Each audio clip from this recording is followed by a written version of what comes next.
ഭൗതികമായ നന്മകളൊന്നും ദൈവം ഒരു വ്യക്തിക്ക് അനുകൂലമാണ് എന്നതിൻ്റെ തെളിവല്ല. പല വ്യക്തികളും ദൈവം തങ്ങൾക്ക് അനുകൂലമെന്ന് ചിന്തിക്കുന്നവരാണ്.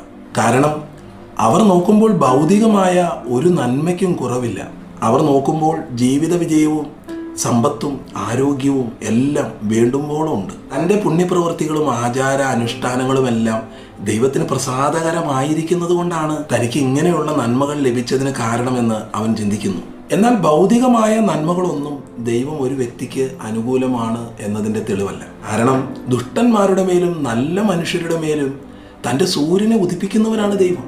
നീതിമാന്മാരുടെ മേലും നീതി കെട്ടവരുടെ മേലും മഴ പെയ്യിപ്പിക്കുന്നവനാണ് ദൈവം. അതുകൊണ്ട് ദുഷ്ടന്മാർക്കും നിരീശ്വരന്മാർക്ക് പോലും ഇതേ നന്മകൾ അനുഭവിക്കുവാൻ കഴിയുന്നു. എന്നാൽ യേശുക്രിസ്തുവിനെ ദൈവപുത്രനായി തിരിച്ചറിയുവാൻ, അവനെ മാത്രം താങ്കളുടെ രക്ഷിതാവും കർത്താവുമായി അംഗീകരിക്കുവാൻ താങ്കൾക്ക് സാധിക്കുമോ? അവന്റെ കൽപ്പനകൾ പ്രമാണിച്ച് ജീവിതം ക്രമീകരിക്കുവാൻ താങ്കൾക്ക് സാധിക്കുന്നുണ്ടോ? അങ്ങനെയെങ്കിൽ താങ്കളുടെ പേര് സ്വർഗത്തിൽ എഴുതപ്പെട്ടിട്ടുണ്ട്.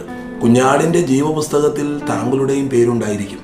ഇതിലൂടെ മാത്രമേ ദൈവം താങ്കൾക്ക് അനുകൂലമാണെന്ന് ഉറപ്പിക്കുവാൻ സാധിക്കുകയുള്ളൂ. ഇല്ലെങ്കിൽ ഇന്നു തന്നെ കർത്താവായ യേശുക്രിസ്തുവിനെ താങ്കളുടെ രക്ഷിതാവും കർത്താവുമായി സ്വീകരിച്ച് ഒരു ദൈവ പൈതലായി തീരുക. അങ്ങനെ നിത്യമായ സന്തോഷം അനുഭവിക്കുവാൻ താങ്കൾക്കും സാധിക്കട്ടെ. Have A blessed day.